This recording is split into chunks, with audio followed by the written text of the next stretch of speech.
জেলা থেকে সরাসরিতে এবার অন্যান্য খবরের দিকে নজর রাখতেই হবে, কারণ টার্গেট 26 সংগঠনের হ্রাস নিজের হাতেই রাখছেন মমতা বন্দ্যোপাধ্যায়।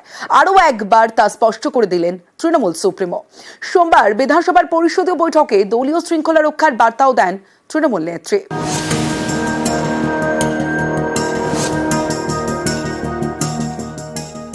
পাখির চোখ 26-এর বিধানসভা ভোট, তার আগে ঘর গুছিয়ে নিতে চাইছে তৃণমূল।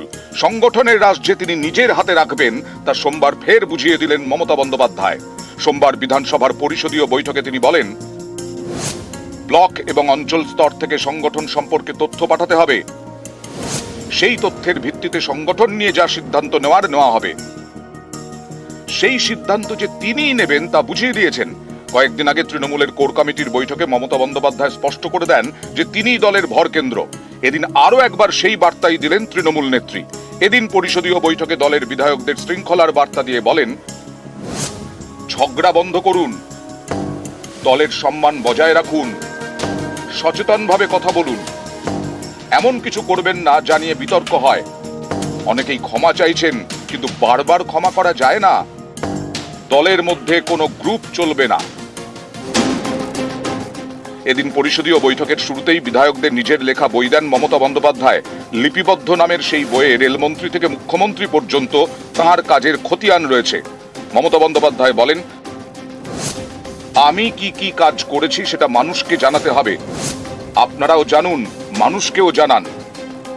বিধানসভা ভোটের আগে দলকে ভোকাল টনিক দিতে এদিন নরমে গরমে দেখা গেল মমতা বন্দ্যোপাধ্যায়কে। কড়া বার্তার শেষে তৃণমূল নেত্রী বলেন, দলই আমার পরিবার, আপনারাই আমার পরিবারের সদস্য। আগামী দিনে সংগঠনের দিক থেকে দেখতে গেলে ব্লক স্তরের সংগঠনের ক্ষেত্রে যাতে কোনো খামতি না থাকে, কার্যত সেই বার্তাই আজকে বুঝিয়ে দেওয়া হয়েছে। এবং সংগঠনের হ্রাস নিজের হাতে রেখে কোথাও যে কোনো ধরনের দ্বন্দ্ব বরদাস্ত করা হবে না, ফের আরও একবার বিধায়কদের বৈঠকে বুঝিয়ে দিলেন মমতা বন্দ্যোপাধ্যায়। ক্যামেরায় কুণাল চৌধুরী ও সুব্রত জানার সাথে আবির ঘোষাল ও পারাদীপ ঘোষ, নিউজ 18 বাংলা, কলকাতা। 26-এর টার্গেট 2/3 সিট, আর সেই 2/3 সিট পাবে তৃণমূল। 26-এ ফের ক্ষমতায় আসবে তৃণমূল। পরিষদীয় দলের বৈঠকে দাবি করেছেন তৃণমূল নেত্রী মমতা বন্দ্যোপাধ্যায়, 2026-এ বাংলায় কাউকে দরকার পড়বে না। আক্রমণ তৃণমূল নেত্রীর। দিল্লিতে আপকে সাহায্য করেনি কংগ্রেস, হরিয়ানাতেও কংগ্রেসকে সাহায্য করেনি আপ। কংগ্রেস আবার হরিয়ানায় আপকে সাহায্য করেনি। কংগ্রেসকে প্রয়োজন নেই তৃণমূলের, যথেষ্ট, এখানে আমরা যথেষ্ট, বাংলায় কংগ্রেসের কিচ্ছু নেই, এমনটাই বলেছেন তৃণমূল নেত্রী মমতা বন্দ্যোপাধ্যায়।